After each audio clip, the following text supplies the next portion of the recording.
Hi everyone, this is part of your online workshop for Scholastica Inter Debate Tournament, as well as just an overall workshop for how to debate for dummies. And today we're going to be discussing how to prep. So, as you can see here, I've prepared a prep checklist for you guys. And wait, it's lagging.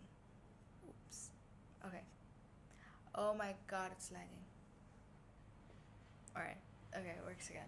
So there's a prep checklist, and essentially in WSDC debate, which you'll be doing for intra as well as the most of the inter tournaments that you'll be doing in this country, you have 30 minutes of prep time, and it's extremely crucial that during your prep you're able to use these 30 minutes very efficiently, because usually in physical tournaments you have to, once you get the motion, you have to run from the auditorium to another room, you have to locate that room, and then you might need to ask for some stuff from the different admins there. So it ends up taking up a lot of precious minutes. Therefore, with the remaining minutes, you need to learn to be efficient. And that's what we're going to learn to do. Essentially, one of the best ways to use your prep time is to allocate specific sections of that time for specific tasks. As you can see over here, I have given an approximate time period for each important step that you need to do. And obviously you don't have to follow it to the second. You can improvise as much as you might need, but this is a really good basic structure to start with. And a lot of noobs tend to not have any structure for the prep time. Therefore, having a structure really gives you a great upper hand when it comes to novice speaking. So what are you supposed to do? Like, imagine you just got a motion, and the first thing you need to do is read the motion. It's extremely important that you completely understand what the motion asks for. A lot of seasoned debaters, including my very own friends, have made this mistake where they end up reading the motion wrong, and for the entirety of the 30 minutes they prep for the opposite case, and when they are in the debate podium, that is only when they realize that crap, they've prepared for the wrong case. Therefore, make sure that you at least take a couple seconds to properly read the motion and make sure you get the wording right. If needed, underline the important terms in the motion, and if you see that there are some terms that you don't understand while in the auditorium, try and ask for motion clarification. So you're gonna think about the motion for some time, and essentially you're just gonna be like, okay, what is this motion about? Because each and every motion that's given in a debate is given with a reason. It's to solve a problem. What is the problem? What problem is the motion trying to address? Think about it. You can either discuss it within your group, or what I prefer is to just sit silently and let it marinate in my mind. What is this motion about? What are we trying to solve here?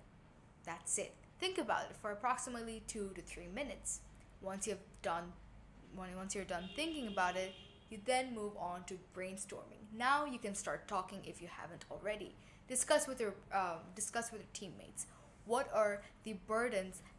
What is the burden that you're trying to prove in this debate? And now, what does a burden mean? Burden essentially means that it's something you're trying to prove. So something you're, trying to prove. Zoos. Holy crap! Why is it still panning? This is such a flop. Oh my god. Okay.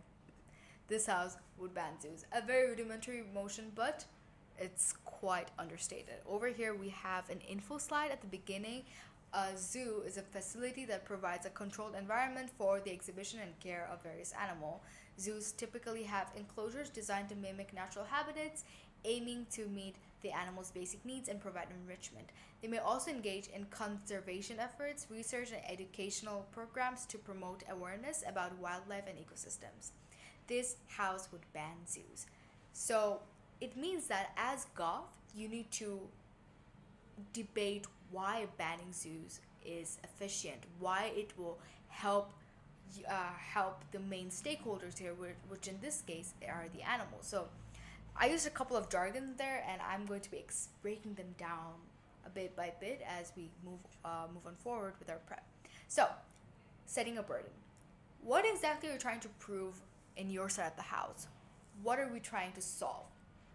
In the government case for this house would ban zoos, our burden or our objective is to prove that by banning zoos, you're able to bring in more benefits for, let's say, the animals. in your side of the house, you're able to protect them more, because in this side, the animals are the most vulnerable party here. They are the ones whose lives are at stakes. Their well-being at stake. Therefore, in your main burden should be how you're going to be protecting these animals, how you'll be, benefiting these animals. And once you set a burden, you also have to think, okay, what will op achieve? It's probably going to be a similar burden. In op side of the world, they will show how by banning zoo you're actually harming the animals, and by keeping zoos you're able to help them. This is how you set a burden, aka the objective. You'll be like, dear judge, dear Adj, our burden in this debate is to prove that by banning zoos, we're able to provide much more benefits for the animals instead of setting them out in the wild or something like that. That's how you set a burden. Then you set your stakeholders or your actors who are impacted by this debate or who is implementing the policies. Stakeholders usually are those who are impacted. They have a stake in this. The policy or whatever change you're trying to bring through this debate, these stakeholders are those who are impacted by it the most. And the actors are usually those who implement the policy. For example, a government. They are the ones who are acting, who are implementing something. Or let's say a private company who wants to buy something in somewhere. They are the actors in this case. Now we've brainstormed for a couple minutes. Let's move on to discussion. This is when you'll want to start taking notes, essentially, in your rough page or notebook, wherever you want to take notes. Firstly, characterization. What does characterization mean? Essentially, you're proving the character of something. For example, we talked about actors. Okay, why will a certain actor act a certain way? Why will a government want to do something? To dumb it down even further, why will a government want to do something such as, let's say, legalize drugs? Why would they want to do that? You have to incentivize. You have to provide the incentive for why someone would do something. What will be the motive for them to act a certain way? For example, in this scenario, why would the government want to ban zoos? It might be because they want to preserve the species of their country better. Let's say in Bangladesh, our government might want to ban zoos because they believe that the animals are not being preserved or maintained well enough through a zoo. That is their incentive. You have to make sure you characterize the actors, each of the main actors or main stakeholders that you have in your debate. That is characterization. So you're going to note that down, and you're going to move on to our next to do. That is, what change do you want to bring through this debate? For example, if zoos were to be banned, what changes are going to be brought? Let's say animals are able to live in their own habitats now. Why is that good? It's because animals do not have to feed off of a subpar habitat, which is probably not well maintained or well kept because of the fact that zoos might be corrupt or might just be neglected in general. If it's a government zoo, you have to illustrate these changes. Keyword in debate is illustrating. How exactly are these changes brought about? It doesn't have to be a lot of complicated jargon. Just explain it in simple words. How exactly is a change being brought up by the motion that you want to pass? And this change is interlinked with our model. That is, what steps will you take to bring about the change?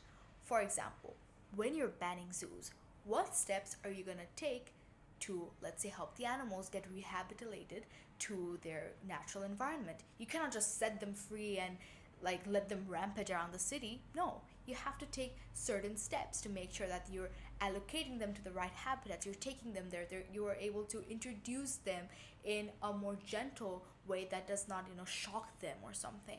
Similarly, you also need to provide a model or provide steps through how you're going to rehabilitate the employees that worked on those zoos, because they also lost their jobs. So you need to make sure that you're able to allocate different jobs for them. That will be your model.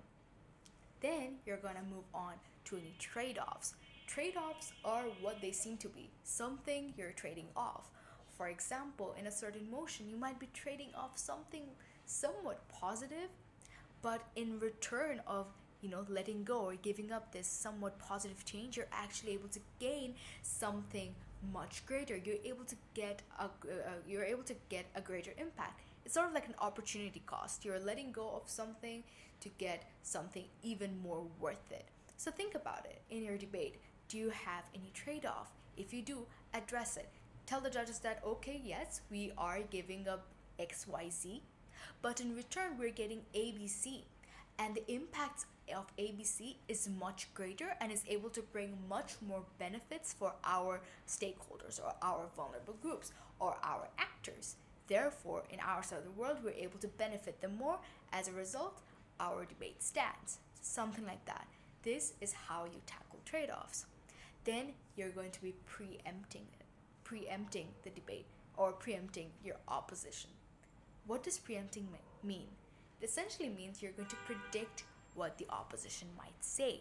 For example, in the motion, this house would ban zoos, the opposition is likely going to come up to you and say, oh, well, your employees are going to lose jobs. See what I did there? I predicted what the opposition might say.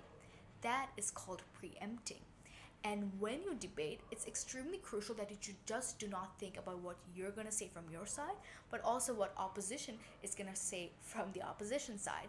This helps make sure that during your debate, during your speech, you're able to tick off all of the points that opposition might come up with and try to battle with you instead.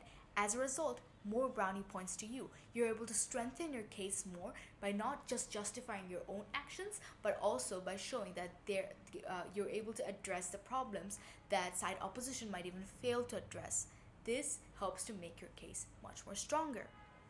So it's really important that while you're working on your own case, just think about what opposition will say and frame your debate in such a manner. For example, if you're going to say that you can preempt the opposition case by including all of the problems that they might counter you with in your model. Again, the job example, the opposition will say, oh, you're going to lose jobs. Well, in your model or your steps, you're going to say, well, we'll be rehabilitating these workers for XYZ. We're going to put them into vets. We're going to put them in animal care services, etc., etc. That's how you preempt. And then you're going to move on to arguments. This is the main flesh of a debate, what most people think debates are about. And yes, this is quite important. So when you're thinking about your arguments, you're going to first off give an introduction of what the argument is about.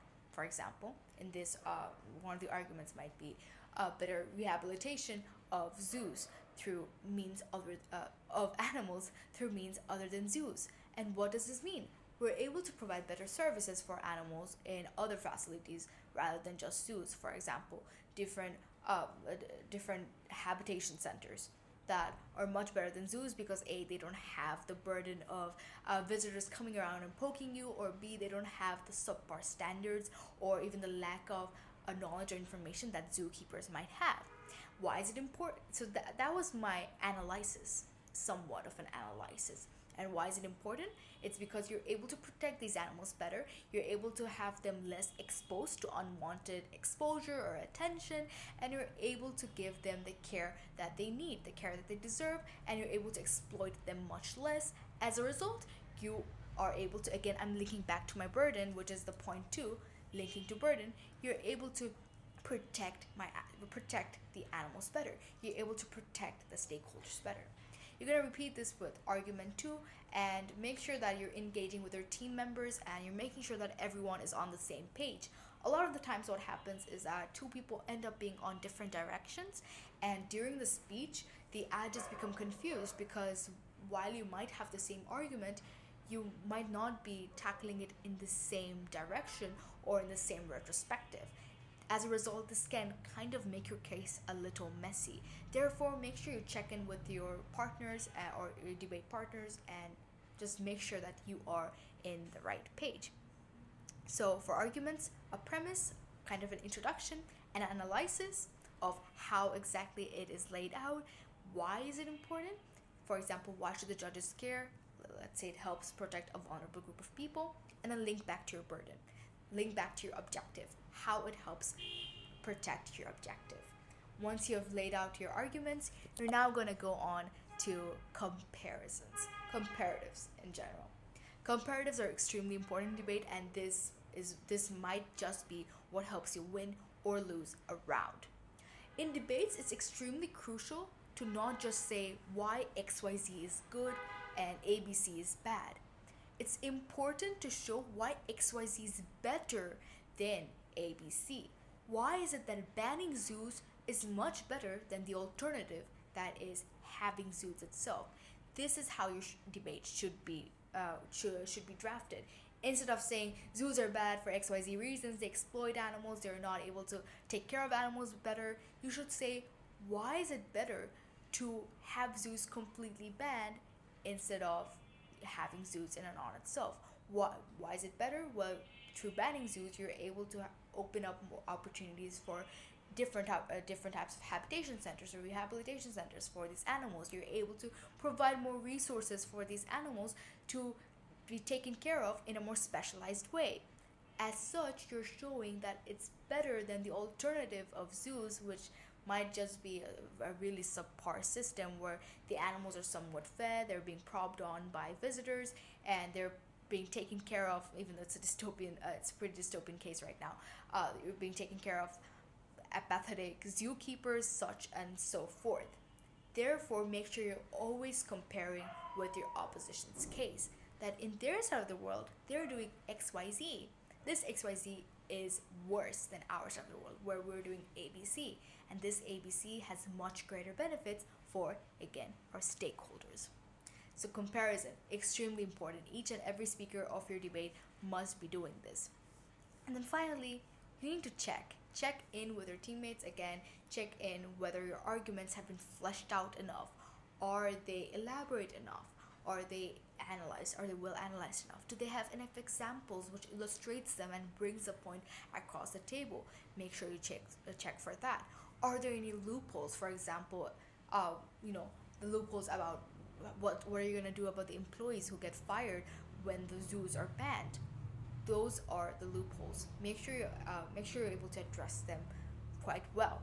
And then between the first and second speaker, make sure you decide who is going to say which arguments, because usually the first speaker is busy completely fleshing out, completely analyzing one argument, and then they will give the header for or the premise of another argument. And then the second speaker is going to come forward and give a complete analysis of the second argument, maybe add a bit on to the first argument, and work on rebuttals. So make sure you have the discussion with your within your teammates, who's going to tackle which content. It's extremely important so that your debate ends up being somewhat organized, and that it's not all over the place. Finally, this is how you're going to spend your 10 minutes, and in your last 5 to 8 minutes you're going to do two things. First, leave the first speaker alone, let them write their own speech, let them write their own bullet points on what they're going to address, and what they want to leave for the second and third speaker to tackle. Meanwhile, the second and third speakers, you're going to try and see if your arguments are again fleshed out enough, if there are any loopholes, if what are the possible clashes in your debate. So what are clashes? Clashes are basically the main points of conflict in your debate. Let's say over here, the clash is who is able to protect the animals better. So are zoos able to, by banning zoos, are you able to protect the animals better in golf case? Or by keeping zoos, are you able to protect the animals better? That's the main clash in this debate. And you're going to think about how you're going to tackle these clashes when the ops come up and give their speeches. And keep on comparing, coming up with different comparatives that I had brought up earlier. Compare, and compare. What happens in their best case? What happens even if zoos are really, really good? Why is it that it still won't be as beneficial as side op says? And why is it that in our side of the world, where zoos do not exist, are we much better off? So as a result, keep comparing. It's extremely important, and something that I, along with a lot of other debaters, kind of struggle with, where we forget to compare because we're so busy with the arguments or just fleshing them out or giving rebuttals. So yeah, this is how you can prep in a debate, and with these approximate time frames, you can utilize your entire 30 minutes quite well. And I'll be providing this in the Google Drive or Classroom, wherever it is. And if you have any questions, you can note them down or message any of the EB members. And yeah, thanks for watching. Bye.